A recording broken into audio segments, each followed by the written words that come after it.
ikut penyidik. Jadi kalau ini tersebar, terhitung mulai hari ini bukan lagi tanggung jawab saya, karena akan saya serahkan ke penyidik. Kemudian saya juga bawa satu koper bukti. Satu koper bukti ini berisi transaksi keuangan, di mana di RUT transfer uangnya ada sampai 200 juta per hari kepada wanita-wanita lain dan keluarganya yang bukan mukrimnya. Ada juga nih berisi percakapan pacarannya, kita download semua dengan wanita-wanita lain yang juga wanita itu istri orang lain, tetapi dipacari dengan menggunakan doktrin-doktrin agama, seolah-olah dia kalau ketemu misalnya wanitanya memaknai muslim, dia berjanji akan mualaf lalu menikah siri. Ada gambar di pernikahan sirinya, tapi ketemu wanita Kristen dia, ketemu Katolik dia. Makanya saya bilang tadi kesannya Nusantara banget kan gitu ya. Pokoknya dia tergantung wanitanya itu siapa. Kemudian di sini juga ada surat menyurat saya dengan Dinas Catatan Sipil. Kenapa saya bersurat kepada Dinas Catatan Sipil? Karena dia menyatakan dia masih sendiri, padahal dia bukan sendiri lagi, jadi statusnya masih belum punya istri. Maka saya surati Kepala Kantor Dinas Catatan Sipil sehingga pasca surat menyurat dengan Dinas Catatan Sipil diperbaiki menjadi dia tidak sendiri lagi. Di sini juga saya ada surat menyurat dengan Ketua KPK, di mana Ketua KPK saya surati dan saya somasi. Karena kenapa? Karena di Kasmil ini tidak melaporkan hartanya yang sebenarnya kepada KPK, tetapi yang dilaporkan harta orang lain sebagai LHKPN-nya. Itu juga saya bawa buktinya, surat menyurat saya atau korespondensi saya dengan Ketua KPK, tapi KPK tidak melakukan apa-apa.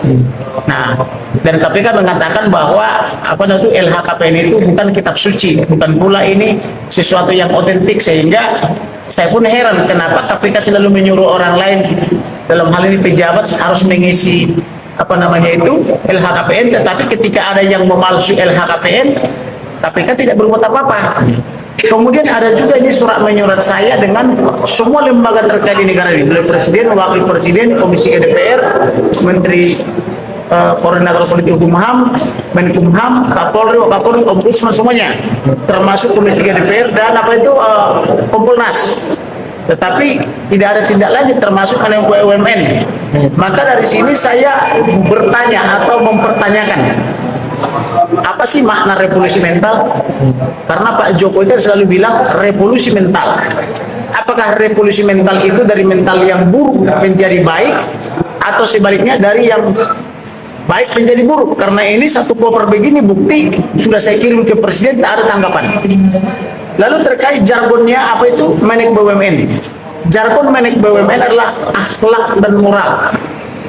Akhlak moral, gitu ya? Akhlak ya?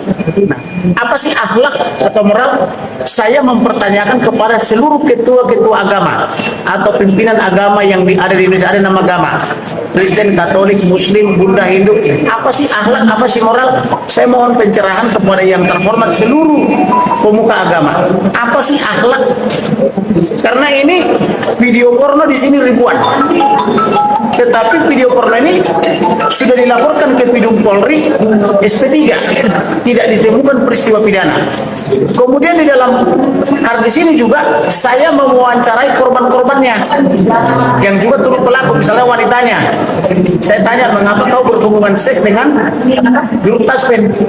Oh, waktu itu saya dijanjikan dia akan mualaf segala macam. Maka saya pikir dia benar, ternyata saya tertipu katanya, maka dilayani.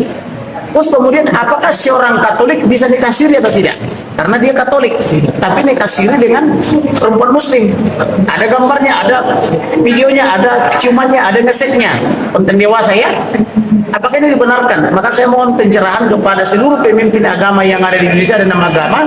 Kemudian saya mohon juga pencerahan dari para rohaniawan, para ustadz, para kiai, pendeta, biksu semua. Saya mohon pencerahan karena ini demi Indonesia loh. Saya sudah bilang saya sudah mewakafkan jiwa dan raga saya untuk Indonesia, bahkan darah dan nyawa saya.